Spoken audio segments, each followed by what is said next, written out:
সেই ক্রুশের নয়, কিন্তু আমাদের ব্যক্তিগত ক্রুশ। তা সত্ত্বেও আজকে বলি, বিশ্বাসী সন্তান হিসাবে আমরা একে অপরকে উৎসাহিত করি যে প্রভু যেটা দিয়েছে সেটা নিয়ে তুমি এগাও। হয়তো ওইটাই প্রভুর একটা ক্রুশ তোমার জীবনে, কিন্তু এই ক্রুশের মধ্য দিয়েও প্রভু তোমার জীবনে উদ্ধার এবং পরিত্রাণ তিনি নিয়ে আসবে। হালেলুয়া। তাই আমরা একে অপরকে উৎসাহিত করি। এখন আমরা বিশ্বাসী সন্তানরা এরকম হয়ে গেছি যে কারো কোনো সমস্যা থাকলে আমরা সেইগুলো নিয়ে বেশি আলোচনা করি, সেইগুলো নিয়ে বেশি আমরা সমালোচনা করি। আপনি ভাববেন না আপনার জীবন আর জাগতিক হয়ে গেছে। আপনি ভাববেন না আপনি অনেক ধার্মিকতা আত্মিকতার মধ্যে চলে এসেছেন। আপনার জীবন জাগতিক জীবন হয়ে গেছে। এর থেকে জাগতিক জীবন আপনার ভালো। তাই আপনি আজকে বিশ্বাসী সন্তান হিসেবে আজকে আপনাদেরকে উৎসাহিত করতে চাই যে মনে রাখবেন, যারা বিশ্বাসী সন্তানদের সমস্যা নিয়ে টোন করে, টিটকারি দেয়, সমালোচনা করে, আপনি ভাববেন সে প্রভু থেকে অনেক দূরে চলে গেছে। তাকে উৎসাহিত করার দরকার আছে, তাকে বোঝানোর দরকার আছে যে তোমার জাগতিক জীবন, সেই জাগতিক জীবন থেকে তুমি প্রভুর পথে আরো কাছাকাছি আসো। তোমার আত্মিক জীবন নষ্ট হয়ে গেছে, হতে পারে প্রভুর কাছে চরণতলে বসে আছো, কিন্তু তোমার সেই আত্মিক জীবন প্রভুর মতো করে নেই। প্রভু যেভাবে আমাদেরকে দেখেন, আমাদেরকে উদ্ধার করতে চান, আমাদেরকে মুক্তি দিতে চান, পরিত্রাণ দিতে চান, আমাদেরকে যেভাবে ভালোবাসতে চান, সেই ভালোবাসা আমরা দেখাতে পারছি না। সেই ভালোবাসা আমরা বিশ্বাসী সন্তানরা আমরা দেখাতে পারছি না। এটাই হলো আমাদের সব থেকে বড় দুর্বলতা চলে এসেছে। তাই কারো কোনো সমস্যা থাকলে মনে রাখবেন যে প্রভুতে আমাকে আরো আমাকে স্ট্রং হতে হবে, আরো আমাকে শক্ত হতে হবে, আরো দৃঢ় হতে হবে। এবং সেই সমস্যাটা যার কাছে আছে আপনি ভাববেন তার থেকে আরো অ্যাভয়েড করে চলুন।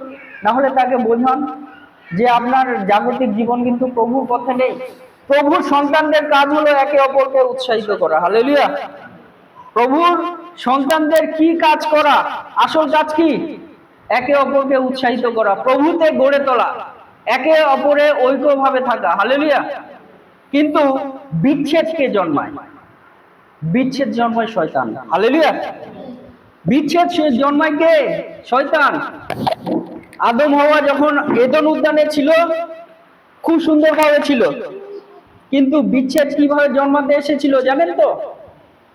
তুমি ওই ফল খাও, ঈশ্বরের থেকে বড় হয়ে যাবে।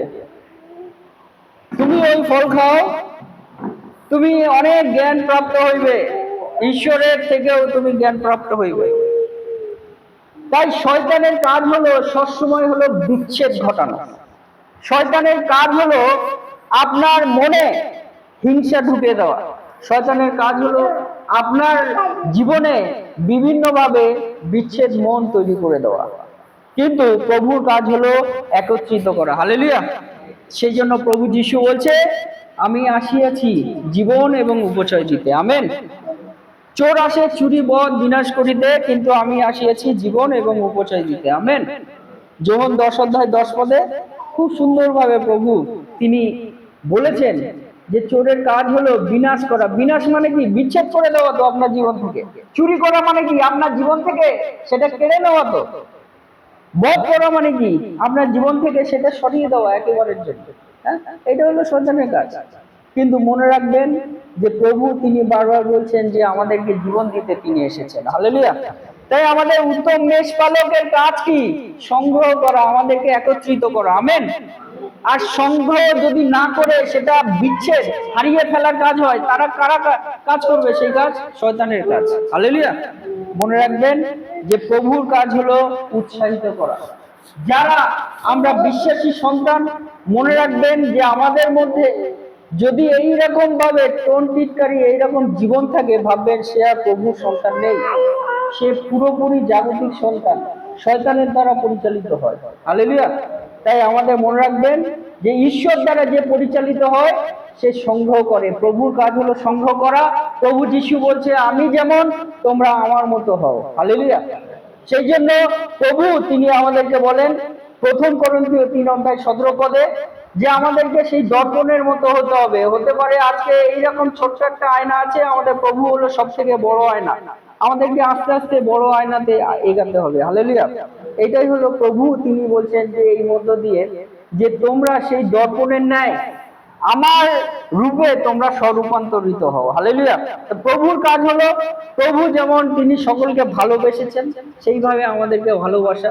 প্রভুর কাজ হলো, প্রভু তিনি আমাদেরকে ঐক্যে রাখতে চান, আমাদেরকেও সেইভাবে ঐক্যে থাকতে হবে।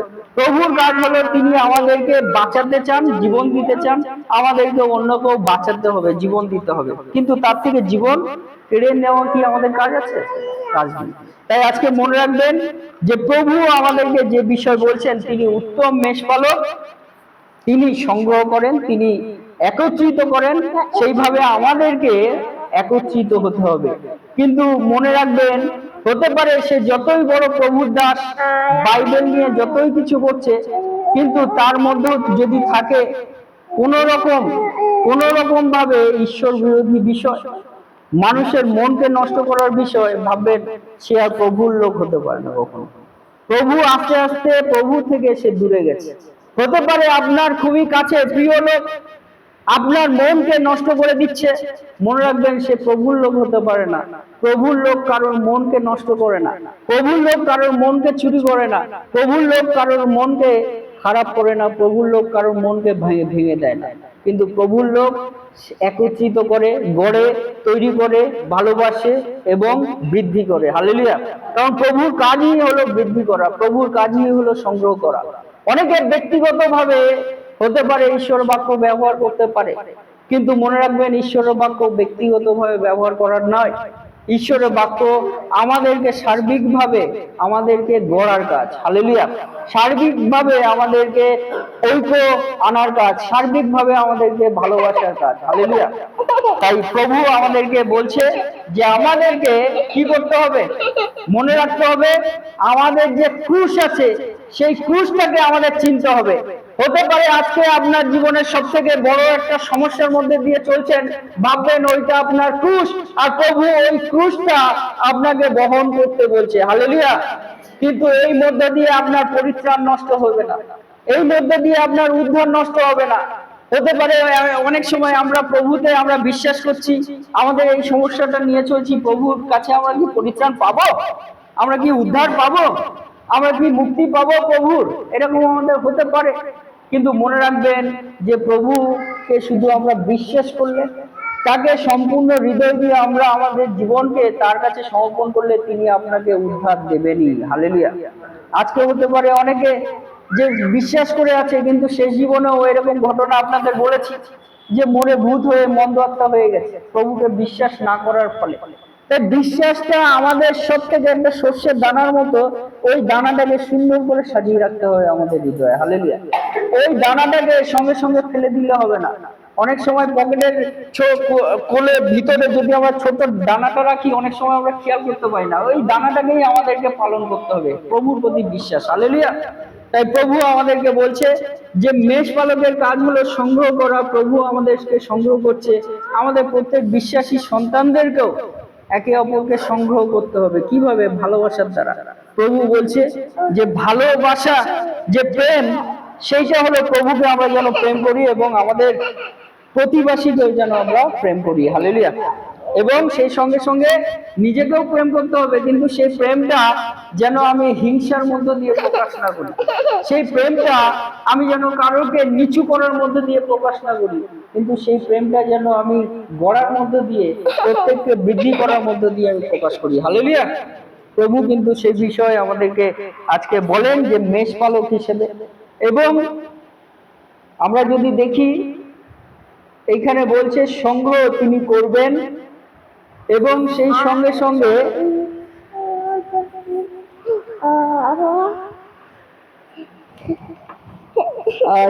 সঙ্গে বলছে তিনি বহন করবেন। বহন বহন মানে কি? আমাদেরকে নিয়ে তিনি চলবেন। প্রভুকে আমরা থাকলে প্রভু আমাদেরকে বহনই করছে, নাকি? আমাদেরকে বহন করছে তো প্রভু। হালেলুয়া। প্রভুতে থাকা মানেই হলো প্রভু আমাদেরকে বহন করছে, আমাদের বিশ্বাসটাকে বহন করে নিয়ে এগিয়ে চলছে আমরা প্রভুতে থাকলে, এবং বলছে আমাদেরকে তিনি চালাইবেন। হালেলুয়া। তাই এইটাই আমরা পুরাতন নিয়মে দেখি, প্রভু যীশু তিনি যেমন বলেন আমি উত্তম মেষপালক, এবং পুরাতন নিয়মে আমরা দেখি যে সেই মেষপালকের বিষয় যে হ্যাঁ সত্যি ঈশ্বর আমাদের মেষপালক, তিনি আমাদেরকে সংগ্রহ করার কাজ করেন, আমাদেরকে বহন করেন, আমাদেরকে তিনি পরিচালনা করেন। সেই ঠিকভাবে নতুন নিয়মে যে বিষয়টি বলতে চাই যে আমাদের এই প্রভু তিনি বলছেন যে আমি উত্তম মেষপালক, এবং উত্তম মেষপালক মেষদের জন্য আপন প্রাণ সমর্পণ করে। আমেন। উত্তম মেষপালক কি বলছে, যে মেষদের জন্য নিজের প্রাণ সমর্পণ করে, নিজের প্রাণ সমর্পণ করে। সেই ঠিকভাবে প্রভু আমাদেরকে বলতে চান যে তিনি যে প্রাণ সমর্পণ করেছেন, উত্তম মেষপালক বলছেন নিজের জন্য, মেষদের জন্য কি করছে, প্রাণ সমর্পণ করছে। প্রভু যীশু তিনি বলতে চান যে আমি উত্তম মেষপালক, তিনি আমাদের জন্য প্রাণ সমর্পণ করেছেন, ক্রুশে তিনি বলিদান হয়েছেন। হালেলুয়া। যোহন 8:24 বলে যে তোমরা তোমাদের পাপ সমূহে, এই জন্য তোমাদিগকে বলিলাম যে তোমরা তোমাদের পাপ সমূহে মরিবে, কেননা যদি বিশ্বাস না করো যে আমি তিনি, তবে তোমাদের পাপ সমূহে মরিবে। আমেন। অর্থাৎ সেই প্রভু যীশু তিনি যে আমাদের জন্য ক্রুশে বলিদান হয়েছেন, আমাদের জন্য তিনি ক্রুশে নিজের রক্ত ঝরিয়েছেন, যদি আমরা বিশ্বাস না করি, বলছে আমরা কি করব, আমরা আমাদের পাপ সমূহে মারা যাব, আমাদেরকে আর উদ্ধার করার মতো কেউ নেই। আব্বা পিতা, আব্বা পিতা, আব্বা পিতা, ধন্য তোমার